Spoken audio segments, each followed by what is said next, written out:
Hi friends, welcome to Jinsy's academy. നമുക്ക് അടുത്ത question discuss ചെയ്യാം. ഹിമാലയത്തിൻ്റെ നട്ടെല്ല് എന്ന് വിശേഷിപ്പിക്കാവുന്ന ഏറ്റവും ഉയരമേറിയ പർവ്വത നിര ഏതാണ്? നമുക്കിവിടെ ആൻസർ ഹിമാദ്രിയാണ്. ഓപ്ഷൻ എ ഹിമാദ്രിയാണ് ആൻസർ. അപ്പോൾ ഇതുമായിട്ട് ബന്ധപ്പെട്ട സബ് ക്വസ്റ്റ്യൻസ് പെട്ടെന്ന് നോക്കാം. ഹിമാലയത്തിൻ്റെ നട്ടെല്ല് എന്നറിയപ്പെടുന്നത് ഹിമാദ്രിയാണ്. ഏറ്റവും പ്രായം കുറഞ്ഞ പർവ്വത നിര ഏതാണ്? ഹിമാലയമാണ്. ഹിമാലയം എന്നാൽ മഞ്ഞിൻ്റെ വീട് എന്നാണ് അർത്ഥം. ഹിമാലയത്തെ ഹിമാദ്രി, ഹിമാചൽ, സിവാലിക് എന്നിങ്ങനെ മൂന്നായിട്ടാണ് തരംതിരിച്ചിരിക്കുന്നത്. കൊടുമുടികൾ കാണപ്പെടുന്നത് എവിടെയാണ്? ഹിമാദ്രിയിലാണ്. സുഖവാസ കേന്ദ്രങ്ങൾ കാണപ്പെടുന്നത് ഹിമാചലിലാണ്.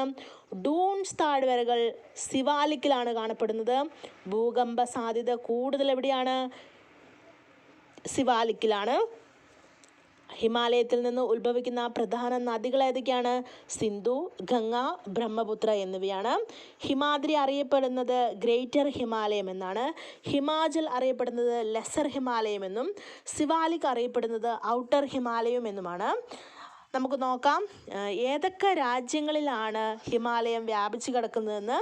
ഇന്ത്യ, ചൈന, ഭൂട്ടാൻ, നേപ്പാൾ, പാകിസ്ഥാൻ, അഫ്ഗാനിസ്ഥാൻ എന്നീ 6 രാജ്യങ്ങളിലാണ് ഹിമാലയം വ്യാപിച്ചു കിടക്കുന്നത്. അപ്പോൾ നമ്മൾ പഠിച്ച കാര്യങ്ങൾ ഒന്നും കൂടെ നമുക്ക് റിവൈസ് ചെയ്ത് പഠിക്കാം. ഹിമാലയത്തിൻ്റെ നട്ടെല്ല് എന്നറിയപ്പെടുന്നത് ഹിമാദ്രി. ഏറ്റവും പ്രായം കുറഞ്ഞ പർവ്വതനിര ഹിമാലയം. ഹിമാലയം എന്നാൽ മഞ്ഞിൻ്റെ വീട് എന്നാണ് അർത്ഥം. ഹിമാലയത്തെ ഹിമാദ്രി, ഹിമാചൽ, സിവാലിക് എന്നിങ്ങനെ മൂന്നായിട്ട് തരംതിരിച്ചിരിക്കുന്നു.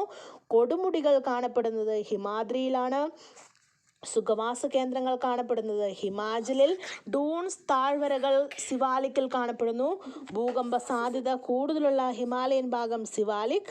ഹിമാലയത്തിൽ നിന്ന് ഉത്ഭവിക്കുന്ന പ്രധാന നദികളാണ് സിന്ധു, ഗംഗ, ബ്രഹ്മപുത്ര എന്നിവ.